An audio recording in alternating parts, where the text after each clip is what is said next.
Addan itikot ti pulisya ti Bangged, ti 28 ti tawen na a service crew, residente ti Zone 7 Bangged, kalpasan anatiliw, iti nayuswat ng entrapment operation, gapo iti maipagarop, apan nagdawat na ti kwarta, usar ti maipagarop a peke a Facebook account ti babae, idi rabii. Imunan iti daytoy, may sangagtaw enti 50 a lalaki ti nagreklamo, iti maipagarop apan nagchat, ken panagdawat ti kwarta ti suspect, ken kuana.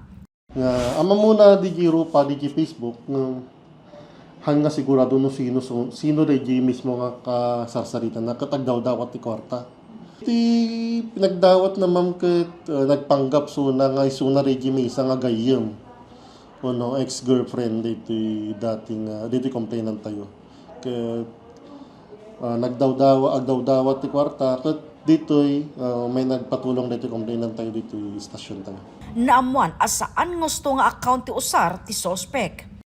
Dito inusar na nga account ma'am, dito suspect tayo. Kahit may isang nabaliktad nga nagan, card put, tinagan na nga no basaam, nabaliktad yung kasa Grace Top, tinagan na. Rumrumwar, at dapay duwa a Facebook account nga usaren ti suspect, iti may pagrup a klase ti modus operandi na, ken posible as saan adaytoy ti damo a transaksyon. Sumango daytoy ti reklamo a panaglabsing ti Republic Act 10175 wenno ti Cybercrime Prevention Act of 2012, partikular ti computer-related identity theft. Pinadas ti news team nga alaan ti takder ti suspect ngem nagkedkeden a nagpa-interview. Inalukoy ti pulisya ti publiko nga ipakamu kadakwada no bilang man may sada kadagiti na biktima ti fake Facebook account. Kabayatan na agpapaimbag iti ospital ti 25 ti tawen na a mekaniko kalpasan a maipagarop a dinungpar na ti tricycle nga inmaneho ti 36 ti tawen na a garbage collector iti paset ti Calaba Bangged abra idi rabii.